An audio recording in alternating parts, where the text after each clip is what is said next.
Pai de Jesus, irmãos, estamos aí na fila mais uma vez para anunciar o Evangelho. Hoje é terça-feira, né? Feriado do Carnaval. Cheguei do trabalho hoje mais cedo, né? Vou pregar a palavra de Deus nesse lugar, né? Pregar dentro de tempo, fora de tempo. O Rei está voltando. O Rei está voltando. Ouça, moradores da terra. A palavra vai ser pregada. Glória a Deus. Assim como fizeram nossos irmãos também, né? Os pregadores do Evangelho que pregaram insistentemente. Noé foi um deles, né?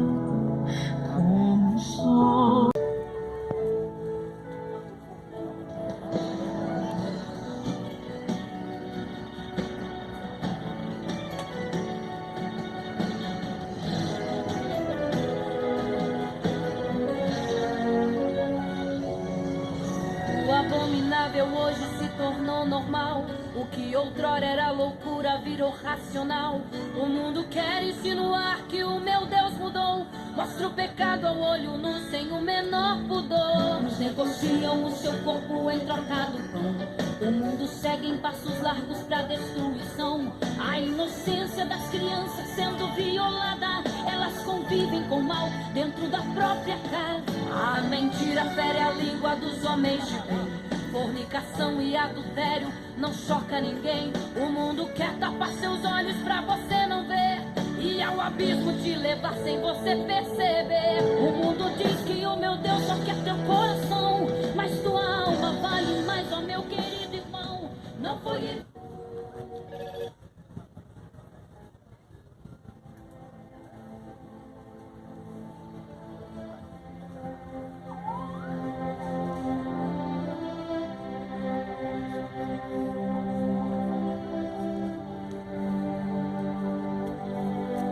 Som. Teste. Testando. Graças a Deus. Deus te abençoe. Deus abençoe a todos os esperantes. Deus abençoe a cada um. E que a graça e a paz de nosso Senhor Jesus seja na tua vida. Será anunciado o Evangelho do Reino de Deus. Quem tem ouvidos, ouça o que diz o Espírito de Deus. Sabe o porquê que o Evangelho tem de ser pregado? Há uma necessidade. Há uma necessidade muito grande de que nós venhamos a nos despertar. Por isso que essas Escrituras foram inspiradas por Deus para nos ensinar, para também nos corrigir, para nos exortar, para que nós não venhamos a errar tanto diante de Deus, e também para um aviso nosso. Tudo quanto está escrito é para nos ensinar, corrigir, como um aviso para a nossa vida. Eu costumo dizer que a Bíblia Sagrada é o manual de Deus para a vida do homem. A Bíblia Sagrada é o livro oficial, é o único livro inspirado por Deus. Sobre a face da terra existe o Corão, existe o livro dos Mormons, que é um outro testamento de Jesus Cristo, tem as revistinhas dos Testemunhos de Jeová, tem a Bíblia Católica, enfim, existem vários livros, existem muitos livros, mas segundo o que Paulo relata, o que Paulo, o apóstolo de Cristo, ouviu da boca de Jesus, o que ele recebeu por revelação de Jesus Cristo, ele diz: toda a Escritura é divinamente inspirada por Deus. É inspirada por Deus. Eu quero dizer para você uma coisa: se todo homem conhecesse essas Escrituras, conhecesse o que diz essa palavra, se tivesse interesse no teu coração de examinar o que está escrito na palavra de Deus, não erraria tanto como é. Nós não erraríamos tanto no decorrer da nossa vida. Nós não estaríamos errando tanto no decorrer do caminho como nós erramos. Jesus, ele disse: olha, errais, não conhecendo as Escrituras, nem tampouco o poder de Deus. O poder de Deus manifesto é através das Escrituras Sagradas.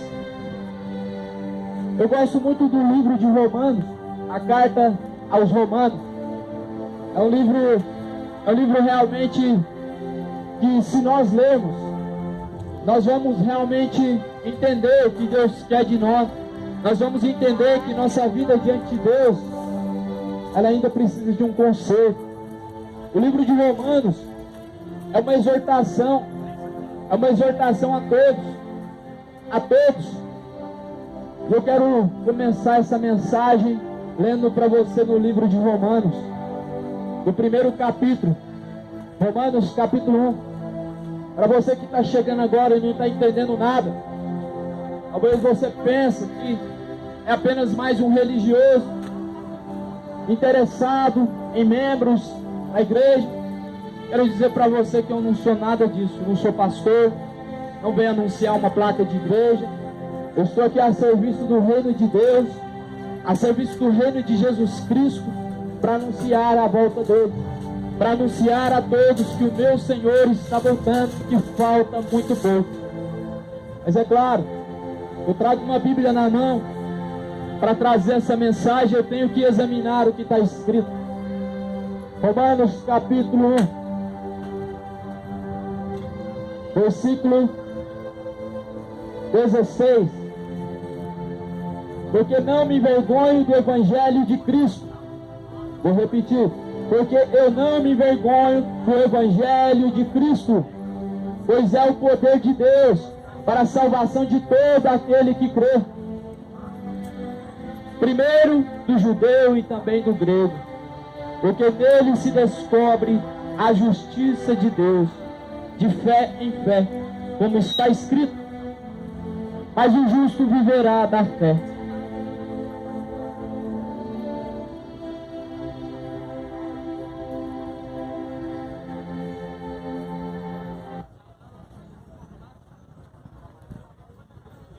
Deixar sem fundo mesmo, sem um fundo musical mesmo, para que essa bateria venha suportar, para que não fique uma mensagem pela metade.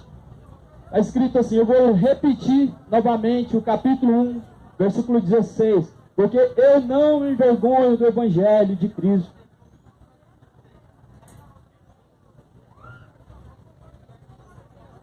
Essa declaração de Paulo, sabe por que ele estava dizendo isso? Ele diz, eu não me envergonho do Evangelho, pois é o poder de Deus para a salvação de todo aquele que crê. O Evangelho é o poder de Deus para a salvação daquele que crê. Você compreendeu? A palavra de Deus, o quão importante ela é. A palavra de Deus, o Evangelho, é poderoso na salvação daquele que crê. Você compreende? Deus ele não vai salvar todos. Não vamos ser todos nós salvos. Não vamos ser todos nós colocados num bom lugar. É pelo Evangelho. Pois o Evangelho é o poder de Deus para salvar aquele que crê. Você tem que compreender qual é a posição de crer, a qual Deus está falando nessa palavra. Crer não é de simplesmente falar, eu acredito em Deus, eu creio que Jesus ressuscitou dentre os mortos. Crer em Deus não é simplesmente falar, eu acredito. Mas esse acreditar, a qual Paulo está declarando, é o mesmo que obedecer. É o mesmo do que você obedecer a Deus.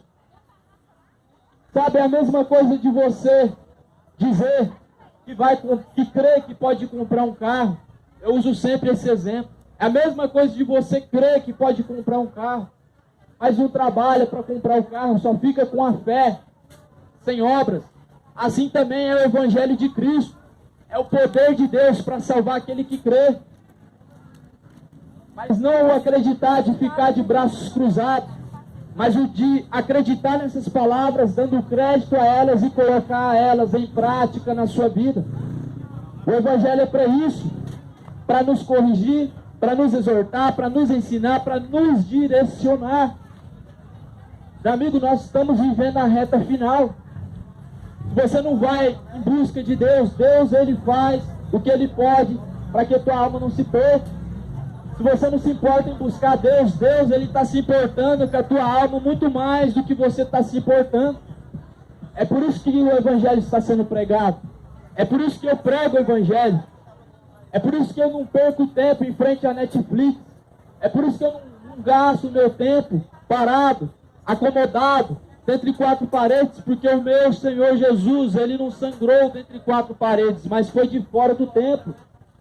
Foi de fora do templo pregando aquilo que as pessoas não queriam ouvir, e até hoje as pessoas não estão aptas a ouvir aquela palavra, a mensagem da cruz.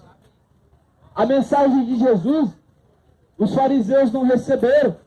A mensagem de Jesus, todos os religiosos daquela época, saduceus, fariseus, tudo que tinha eus, não recebiam. Porque o homem todavia ele quer uma religião. Mas uma religião você tem que compreender, ela não pode te salvar. Ela nem tampouco te guia a salvação. A religião é uma obra dos homens. A religião é uma obra dos homens. Nós vemos isso quando Jesus está pregando o Evangelho. Ele estava rodeado de fariseus, saduceus.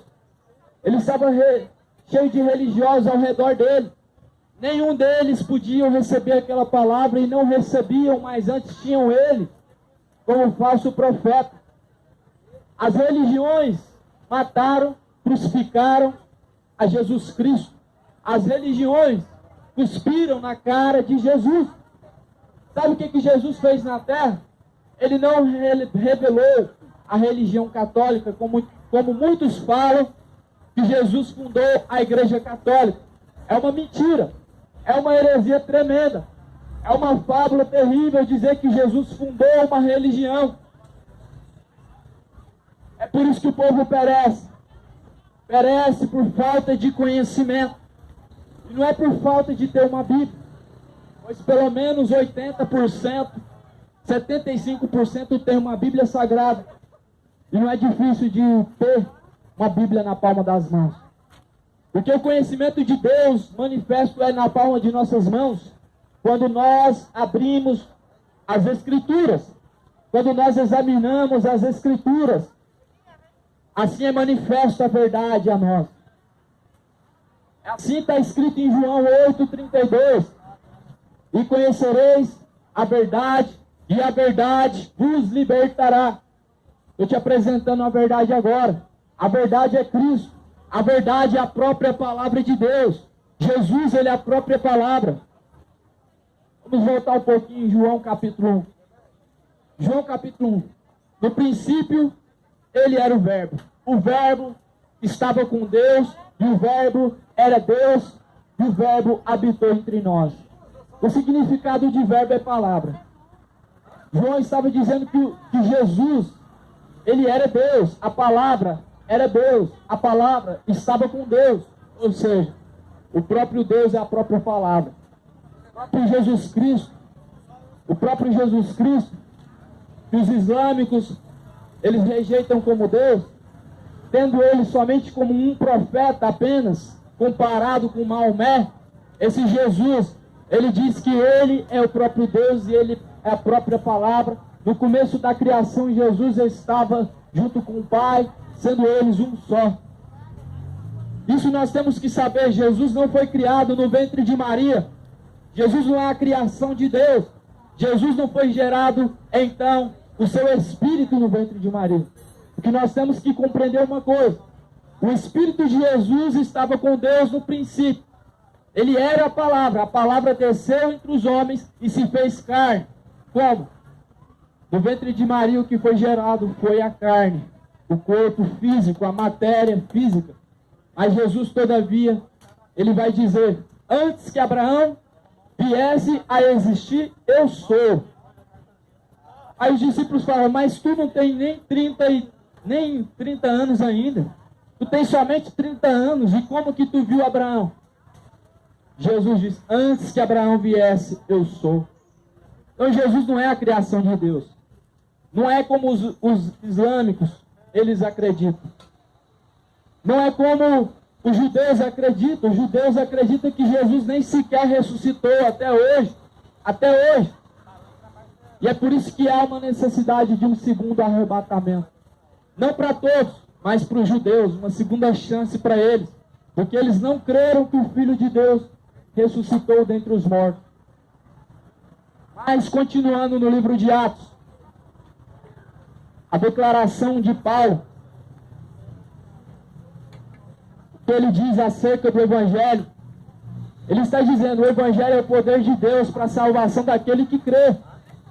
Daquele que crê. Ou seja, aquele que obedece. A palavra de Deus, o Evangelho, é o poder de Deus para salvar aqueles que andam conforme a vontade de Deus.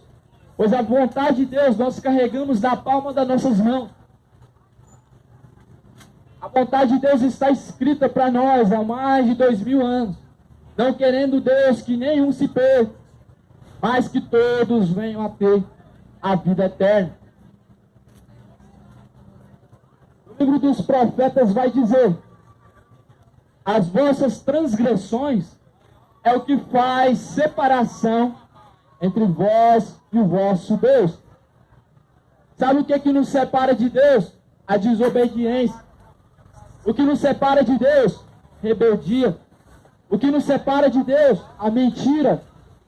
O que nos separa de Deus? A embriaguez, a dureza de coração, a inveja, a contenda, a malícia do coração, ou seja, o pecado em si.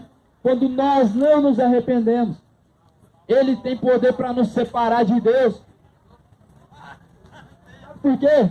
Porque é o seguinte: Jesus Cristo, ele, então descendo dos céus, veio para libertar o homem do pecado. Ele tirou o pecado do mundo.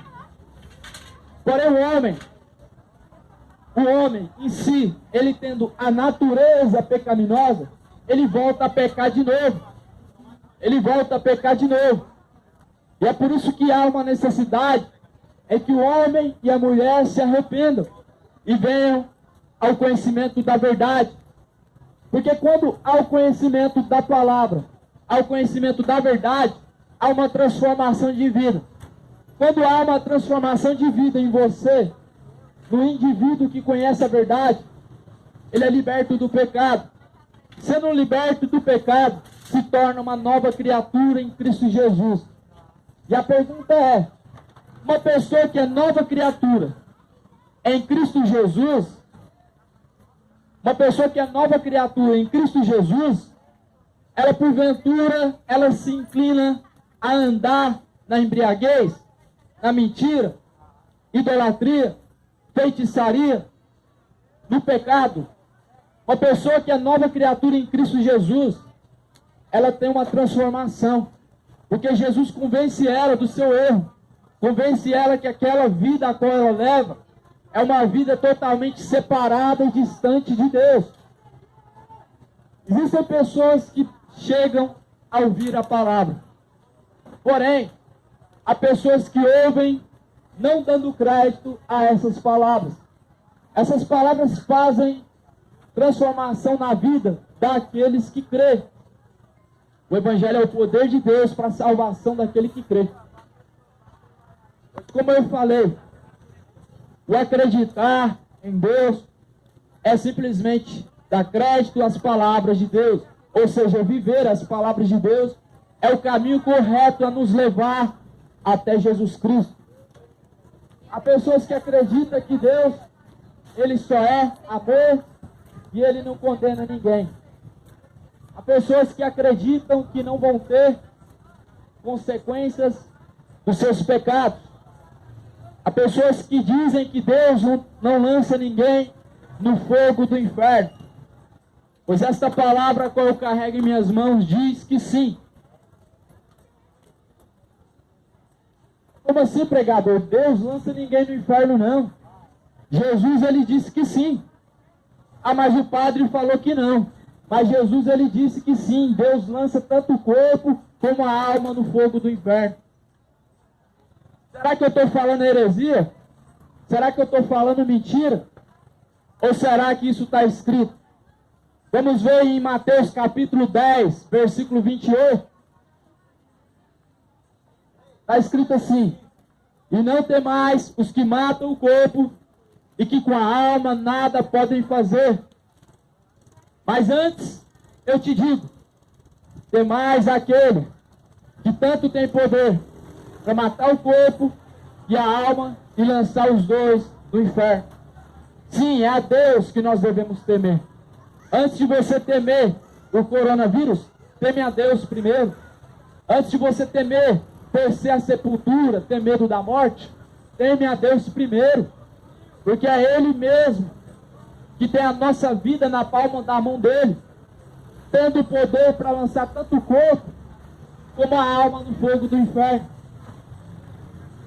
Aí você vai dizer, mas o inferno é apenas uma ilustração, é apenas uma parábola, é apenas uma história, não existe. Pois Jesus, ele falou várias vezes, de forma figurativa, em parábolas, de forma direta. Jesus, sendo Deus, ele foi o que mais falou sobre o inferno. E não é como você imagina. Muitos estão esperando beber umazinha com o seu ídolo do futebol, com o seu ídolo da música. Ah, eu vou jogar um futebolzinho com Maradona no inferno. Eu te digo que não. Vai passar uma condenação terrível. Você já leu o que está escrito na parábola do rico Lázaro, em Lucas capítulo 16? Pois aquela parábola, Jesus ele contou uma história real. Se você chegar ao conhecimento dessa história, você vai ver o quanto você tem sido enganado pelas religiões que estão sobre a face da terra. As religiões que são sobre a face da terra só nos enganam. O Espiritismo vai dizer que você vai reencarnar. O catolicismo vai dizer que você vai ser purificado num lugar chamado purgatório. A teoria da evolução vai dizer que após a morte fica tudo bem, porque acabou tudo e não existe outra vida, pois ali se encerra tudo. O Espiritismo eles vão dizer para você que você vai conversar com os mortos e vai falar com os seus parentes. Mas esta palavra que nós carregamos na mão, a Bíblia Sagrada, ela tem toda a verdade que nós necessitamos saber. E é por isso que eu torno a enfatizar. Jesus falou, errais, não conhecendo as Escrituras, nem tampouco o poder de Deus. Então purgatório é fábula, reencarnação é fábula, conversar com mortos é fábula. Por mais que você diga, mas eu ouvi o meu parente falando. Jesus falou, se possível, Satanás ele se fará em anjo de luz e vai se transfigurar, enganando até mesmo, se possível, os escolhidos. Quanto mais usar uma imagem de um homem, de uma mulher, de uma pessoa física. Quanto mais uma pessoa física. Você já viu quando Jesus ele faz um jejum de 40 noites e dias no deserto, próprio Satanás transfigurando para Jesus, aparecendo para Jesus, ele transporta Jesus para um alto monte com o seu poder. E as pessoas estão ainda assim acreditando que a serpente está debaixo dos seus pés. Jesus ele pisará, esmagará a serpente, mas não somos nós quem vamos fazer isso. Nós vencemos no dia a dia ao nosso inimigo quando nós vencemos o pecado. Mas enquanto você continuar acreditando que está pisando na cabeça da serpente, o inferno está dando risada de você, sabendo que você, na verdade, está sendo derrotado. Enquanto nós não chegarmos ao conhecimento dessas Escrituras, não tivermos então a curiosidade de examinar, vamos continuar sendo enganados por falsos profetas, por falsos pastores, por falsos padres e até mesmo pelo Papa, que esses últimos dias tem falado muitas heresias, dizendo que a Bíblia ela precisa ser mudada, porque é um livro muito antigo, dizendo que os homossexuais têm que ser aceitos no nosso meio, e por isso que a Bíblia tem que ser mudada. Enquanto o homem não conhecer as Escrituras, vai surgir homens, falsos profetas, falsos líderes, pastores em nosso meio, e vai desviar as ovelhas de Cristo para a esquerda. E é por isso que é tão importante. Jesus ele diz, examinai as Escrituras. Elas têm o poder para transformar a vida de um homem. E é nelas que nós encontramos toda a verdade. Então, a parábola do rico Lázaro, o que ela diz? 2 homens, 2 lugares. Um homem rico e o inferno, na condenação do inferno. O homem pobre chamado de mendigo, com o nome de Lázaro, e Deus fez menção do nome de Lázaro, mas não fez menção do nome do rico. Porém diz que um nessa terra era consolado, porém foi para o inferno. Outro foi consolado por Deus somente no céu, sendo que na terra ele sofreu muito, com suas feridas, com muita fome. Esse era Lázaro. Agora, o que muitas pessoas não vão dizer para você acerca dessa declaração dessa parábola. O homem que está no inferno, a qual Jesus fala que era um homem rico, apenas um homem rico, ele ergue os olhos, ele vê uma separação, um abismo profundo que faz separação entre o céu e entre também o inferno. Esse abismo profundo, na verdade é um buraco negro que separa céu e que separa inferno. As religiões vão dizer para você, na verdade uma, né? A católica vai dizer para você que entre o céu e o inferno está o purgatório, o lugar da purificação. Mas a minha Bíblia Sagrada diz que entre o céu e o inferno está um abismo profundo que separa os que estão de lá para não passar para cá e de cá passar para lá. Ou seja, não tem contato do mundo dos mortos com o mundo dos vivos. Uma fábula, uma mentira, quem crê nisso. Tem como, porventura, uma pessoa morta se comunicar com os vivos? Existe, porventura? Se você olhar lá em Lucas 16, a parábola do rico e Lázaro, você vai ver que não. Não existe contato nenhum do mundo dos mortos com os vivos.